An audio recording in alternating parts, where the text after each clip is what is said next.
Hello students, welcome back to QA Pathshala. तो आज के नए टॉपिक में हम बात करने वाले हैं रिग्रेशन टेस्टिंग के बारे में।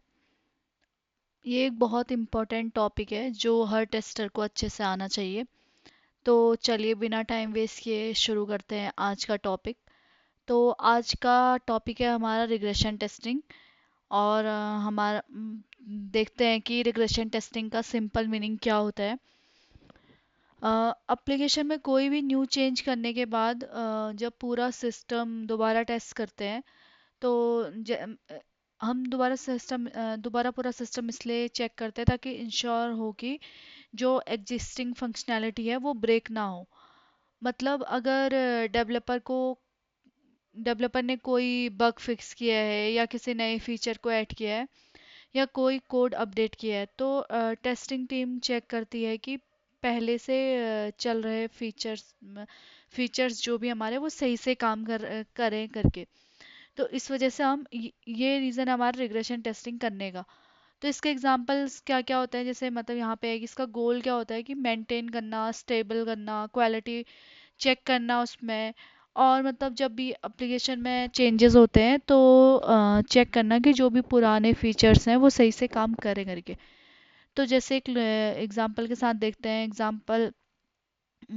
एग्जांपल देखते हैं, जैसे कि अगर हम कोई भी लॉगिन पेज ले रहे हैं उसमें बग फिक्स हुआ है तो हम चेक करना पड़ेगा कि साइन अप सही से काम कर रहा है नहीं कर रहा है, फॉरगेट पासवर्ड सही से काम कर रहा है कि नहीं कर रहा है, या प्रोफाइल पेज वाला सही से काम कर रहा है नहीं कर रहा है, डेटाबेस सही से काम कर रहा है। मतलब सब सही से काम कर रहा है नहीं कर रहा है, ये हमको चेक करना पड़ेगा। उसके बाद हम देखते हैं कि why regression testing is important. Regression testing important क्यों है? बिकॉज न्यू चेंजेस से ओल्डर फीचर ब्रेक नहीं हो सकता इसमें, ठीक है। और एप्लीकेशन स्टेबल और रिलायबल रहता है और रिलीज क्वालिटी इम्प्रूव होती है इसमें। और सी आई सी डी प्रोजेक्ट में बहुत फ्रिक्वेंटली चेंज होते हैं और बग अर्ली डिफेक्ट हो जाता है, इसमें अर्ली स्टेज में डिफेक्ट हो जाता है बग। या मतलब देखते हैं कि बेसिकली प्रोडक्ट को एरर्स जो होते हैं उसे सेफ रखते हैं मतलब। तो इस वजह से रिग्रेशन टेस्टिंग इम्पॉर्टेंट है। उसके बाद हम देखते हैं कि टाइप्स ऑफ रिग्रेशन टेस्टिंग क्या क्या होता है। तो ये ना जैसे रिग्रेशन टेस्टिंग ना डिफरेंट डिफरेंट टाइप के होते हैं, जैसे corrective regression testing, selective regression, progressive regression और रीटेस्ट ऑल। और तो अब हम एक एक करके सबके बारे में देखते हैं। उसके पहले सबसे पहले हम देखते हैं कि करेक्टिव रिग्रेशन क्या होता है। तो करेक्टिव रिग्रेशन क्या होता है कि इसमें कोड में कोई चेंज नहीं होता है, बस एग्जिस्टिंग। करेक्टिव रिग्रेशन क्या होता है, इसमें ना कोड में कोई भी चेंज नहीं होता है पर जो ऑलरेडी है उसमें फीचर, उसको टेस्ट दोबारा रन किया जाता है और चेक किया जाता है। और ये बहुत फास्ट और सिंपल होता है। जैसे कि एग्जांपल के साथ मैं आपको बताती हूँ कि जैसे यूआई में होते हैं ना जो अलाइनमेंट्स होते हैं, अलाइनमेंट्स चेंज होते हैं, जैसे फंक्शनैलिटी में कोई चेंज नहीं होता, तो वही होता है करेक्टिव रिग्रेशन। उसके बाद आ जाता है सेलेक्टिव रिग्रेशन। सेलेक्टिव रिग्रेशन क्या होता है कि इसमें सिर्फ इम्पैक्ट एरियाज टेस्ट किए जाते हैं, पूरा एप्लीकेशन टेस्ट नहीं होता इसमें, ठीक है। जैसे ये एक टाइम सेविंग अप्रोच है।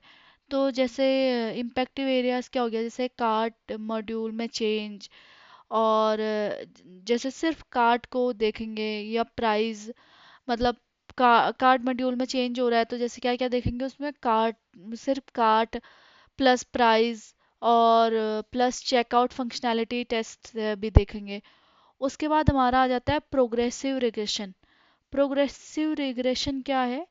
जब एप्लीकेशन जब एप्लीकेशन में न्यू फीचर ऐड किया जाता है ना, तो न्यू टेस्ट क्रिएट करना पड़ता है, ओल्ड टेस्ट केसेस में चेंज भी करना पड़ सकता है। तो इसको प्रोग्रेसिव रिग्रेशन बोलते हैं। एग्जांपल जैसे क्या हो गया कि एप्लीकेशन में यूपीआई पेमेंट मेथड ऐड किया, मतलब जैसे किसी भी एप्लीकेशन में, जैसे आजकल आप देख रहे हैं कि व्हाट्सएप में पेमेंट मेथड भी ऐड किया गया है, तो उसको बोलते हैं प्रोग्रेसिव रिग्रेशन। जैसे कोई नया फीचर ऐड करना, तो ये होता है प्रोग्रेसिव। उसके बाद आ जाता है रीटेस्ट ऑल। इसमें क्या होता है कि सब हैवी टाइप का रिग्रेशन होता है, सबसे हैवी टाइप का। तो पूरा एप्लीकेशन दोबारा टेस्ट होता है, टाइम कंज्यूमिंग है बट बहुत ज़्यादा सेफ है, मतलब सारी चीज़ों के लिए ना बहुत ज़्यादा सेफ है। उसके बाद क्या होता है, मेजर रिलीज में यूज़ होता है ये। और इसका एग्जांपल क्या है कि आर्किटेक्ट चेंज हो जाता है और न्यू प्लेटफॉर्म रिलीज होता है, मतलब ये ये एग्जांपल है मतलब इसके। उसके बाद क्या आता है, पार्टिकल रिग्रेशन। पार्टिकल रिग्रेशन क्या है, इसमें सिर्फ टारगेटेड फंक्शनैलिटी टेस्ट होते हैं, मतलब जो टारगेटेड है वही होगा, मतलब प्लस थोड़ा सराउंडिंग एरिया, ताकि मतलब अ, जो भी चेन रिएक्शन बग ना आए, मतलब कोई भी ऐसा बग ना आए। और एग्जांपल क्या है इसका, जैसे चेकआउट बटन अपडेट कर रहे हैं, ठीक है, तो उसमें हम क्या क्या चेक करेंगे, हम पहले चेकआउट चेक करेंगे, फिर कार्ट देखेंगे, ऑर्डर समरी भी चेक करेंगे। ये सब होता है इसमें पार्टिकल रिग्रेशन में। उसके बाद हम देखते हैं कि regression testing flow. Regression testing flow क्या है, रिग्रेशन टेस्टिंग फ्लो होता है कोड चेंज बग फिक्स। इसमें क्या होता है कि डेवलपर ने कुछ अपडेट किया है वो सब चेक करते हैं, उसके बाद इम्पैक्ट एनालिसिस करते हैं, जैसे टेस्टिंग टीम डिसाइड करती है कि कौन सी फंक्शनैलिटी इम्पैक्ट हो सकती है। उसके बाद सेलेक्ट टेस्ट केस। उसके बाद होता है कि रिग्रेशन सूट में से रिक्वायर्ड टेस्ट केस सेलेक्ट किया जाता है। उसके बाद एग्जीक्यूट रिग्रेशन सूट। तो इसमें क्या होता है, जो टेस्ट केस होते हैं वो स्टेप बाय स्टेप एग्जीक्यूट होते हैं।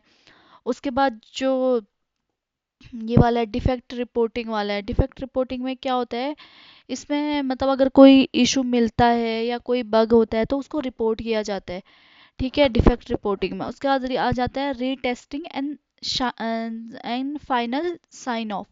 तो इसमें क्या होता है, फिक्स के बाद फिर से वेरीफाई किया जाता है पूरा। उसके बाद मतलब रीटेस्ट करते हैं, पूरा वेरीफाई करते हैं कि क्या है कैसे है करके। उसके बाद हम आ जाते हैं example of regression testing. Example क्या होता है रिग्रेशन टेस्टिंग का, जैसे मतलब मैं आपको ना बहुत ही कॉमन एग्जाम्पल बताऊंगी। जैसे कि लॉगिन बग फिक्स हो गया, जैसे लॉगिन बग फिक्स में क्या हो गया कि test sign up, forget password, dashboard, इस सबको चेक करेंगे हम। और adding a discount login in cart. इसमें क्या होता है कि verify add to cart, update quality, checkout. और जैसे चेंजिंग यूआई, मतलब यूआई लेआउट जब चेंज होता है तो उसमें क्या होता है, इसमें होता है कि test bottoms from negative end, मतलब इसमें ना वैलिडेट नेविगेशन, नेविगेशन को वैलिडेट करते हैं। और जो बटन्स होते हैं उनको चेक करते हैं, और फॉर्म्स को, ये सब चेक करते हैं इसमें। तो आज का जो हमारा टॉपिक था, मैंने बहुत छोटा सा टॉपिक रखा, सिर्फ एक टॉपिक के बारे में मैंने आपको बताया आज। तो स्टूडेंट्स, अगर आज आज आपको ये डिटेल वीडियो रिग्रेशन टेस्टिंग के बारे में अच्छी लगी हो, और अगर आपको कोई भी डाउट हो तो आप कमेंट सेक्शन में कमेंट कर सकते हैं। अगर आपको ये वीडियो हेल्पफुल लगा हो तो please like share and subscribe ज़रूर करें, और कमेंट में बताएं नेक्स्ट टॉपिक किस पर चाहते हैं। मैं उसका पीपीटी, और जैसे अगर आपको ये पीपीटी चाहिए आपको तो आप मुझे कमेंट कर सकते हैं। तो thank you for watching, see you in the next season.